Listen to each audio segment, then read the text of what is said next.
Hi there, it's me again for another story. It was high noon at sea. Remember that they've built the ship now, and they were sailing across the sea on the ship. So it was high noon at sea, the skies were clear and bright, the water calm, and with just the right amount of breeze to keep the ship going steadily. For the space of many days they had sailed towards the promised land under perfect weather conditions. As a matter of fact, ever since Laman and Lemuel had repented and were okay, everything was good. The great calm of the sea had seemed to enter all their hearts and bring them peace.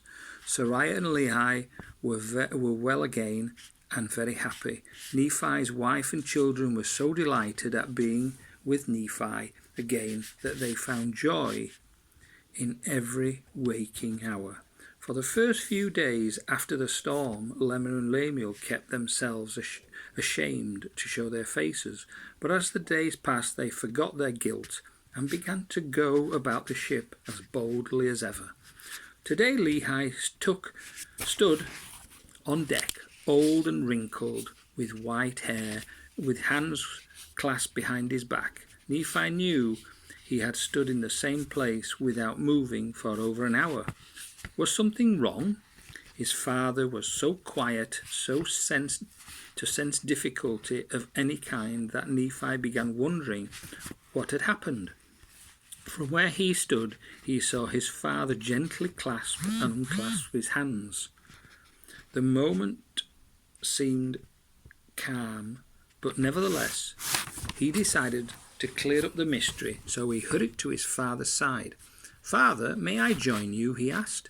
Too late he discovered that his father was praying silently. He startled at the sound of his son's voice. "I didn't mean to disturb you in your prayers," said Nephi humbly. "I have finished my prayers.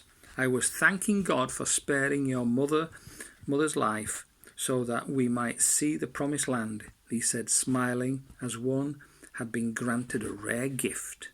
"I have thanked God too for sparing your lives. Your wisdom and guidance will be needed by all of us when we reach the new land." Nephi's voice was filled with respect and great admiration.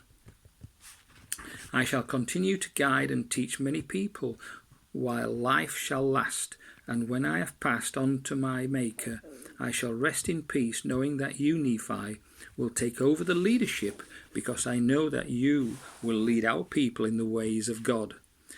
This will not be an easy task for Laman and Lemuel. They are apt to become more rebellious than ever, but if you continue to deal with them justly and patiently, without hatred, you will be blessed of the Lord.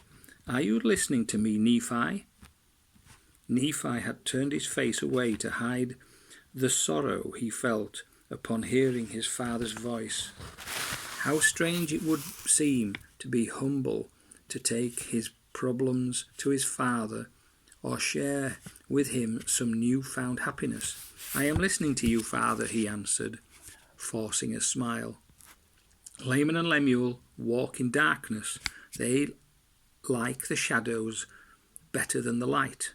The older they grow, the more wicked they will become, until at last God will forsake them. And then, my son, be aware that they will seek to destroy you and all others who are faithful in keeping the commandments of God. Watch out for Jacob and Joseph. I leave both children in your care. Teach them well, my son."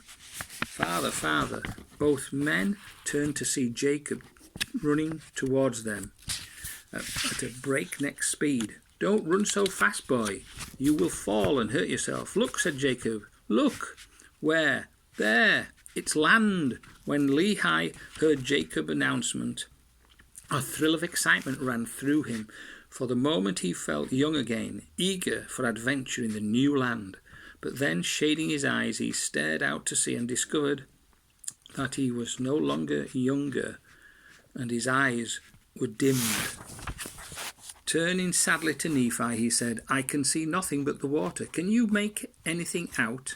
"Why, yes, I do see a dark blur on the water." "Do you think it was land?" "We are too far away to be sure."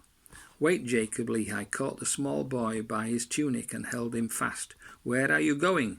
"I'm going to tell my mother and Joseph and all the others that we have discovered land." Lehi remembered his life in Jerusalem.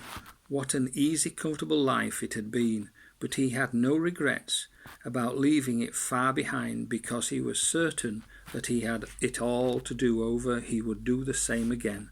He was proud and grateful that the Lord had chosen him, a humble man, to lead Ishmael and his own family to this promised land. In the days that had passed, he had learned that the goodness and mercy of God. There had been times when the Lord had tested their faithfulness. Suddenly Lehi brought his hand to his face as if to ward off a blow. The thought was painful, for he remembered the time in the desert when they were starving, and Lehi, chosen of the Lord, had complained and even doubted God. It was a blot on his character that could never be erased. Ever since that day he had implored God's forgiveness. He knew that he was forgiven. Still, the fact remained that the good man would never be able to forget or forgive himself. God had commanded that we earn our bread by the sweat of our brow. In other words, that we work if we want to eat, and what a wonderful blessing it is to be able to work. It is perhaps one of God's greatest gifts. When you are older, my son, you will know the joy and deep satisfaction that comes with creating something out of your own imagination and with your own hands. The right amount of work brings health to your body and peace to your soul. Idle hands and minds are the workshop of the devil. Yes, Jacob, go. God, in his wisdom, knew that work was good for man, and it will be no different in the promised land. The promised land was a land of matchless beauty. There was a narrow strip of land lying between the ocean on the west and a great mountain range in the east, whose lofty peaks were snow-capped. These mountains stretched north and south for hundreds of miles.